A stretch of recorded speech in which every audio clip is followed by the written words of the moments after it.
Word Library presents I Trained in Moscow for Black Revolution, a lecture by Leonard Patterson. Mr. Patterson joined the Communist Party in Philadelphia in 1928. He rose rapidly through the ranks, went to Moscow for advanced training along with such well-known party officials as Steve Nelson, Benjamin Gitlow, and Claude Lightfoot. In fact, while in Russia, he was the roommate of Gus Hall, later to become head of the Communist Party, USA. Leonard Patterson was no small-time operator within the movement.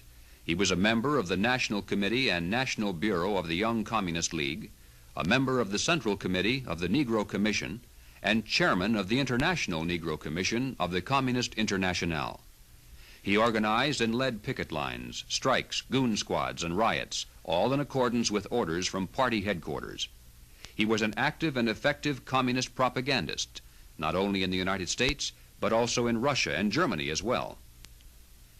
Mr. Patterson left the Communist Party when he finally realized it wasn't honestly interested in helping Negroes, that it was just using him and his people as cannon fodder to create hatred and violence, and that the goal of the communist movement was the enslavement of all peoples. I am Leonard Patterson.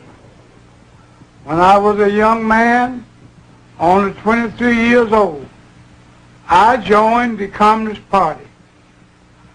I was a member of the National Executive Committee of the American Young Communist League. In 1930, I was the official communist candidate for election to New York State Assembly.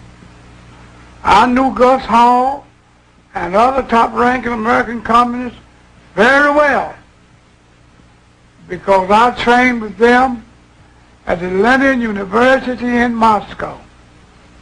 I joined the party because I honestly thought the communists were trying to help American Negroes.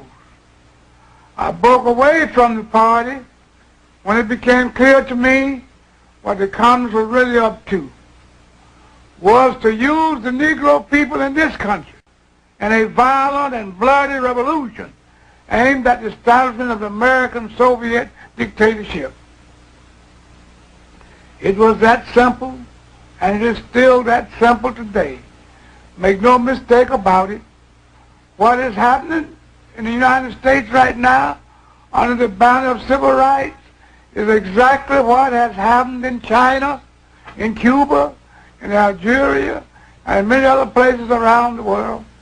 When I was studying communist strategy in Moscow, my instructors emphasized the importance of using honest grievances and popular slogans as a smokescreen to cover up the true nature of the revolution.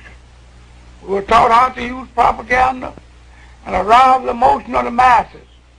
We learned how to set one group against the other and to make them hate each other.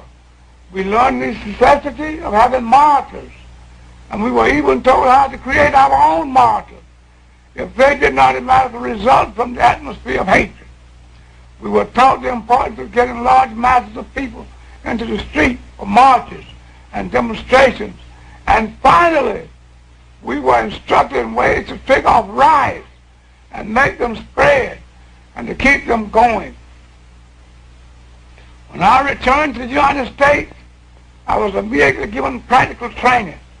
I participated in so-called nonviolent demonstrations that were deliberately calculated to irritate white people into violence against us. I personally was in charge of organizing a march on Washington to dramatize the Scottsboro Boys case. In New York, about 1935, a Negro boy was reported killed by the owner of a store while in the act of stealing some merchandise. Communist Party headquarters decided to make a march out of the boy. So we went right to work, putting out handbills and holding open air meetings.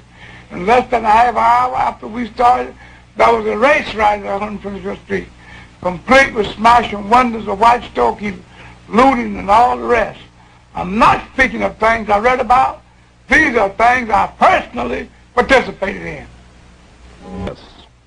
We were taught how to use propaganda, how to arouse the emotion of the masses. We learned how to set one group against the other. and to make them hate each other. We learned in this festival having martyrs, and we're even told how to create our own martyrs if they didn't automatically result from the atmosphere of hatred.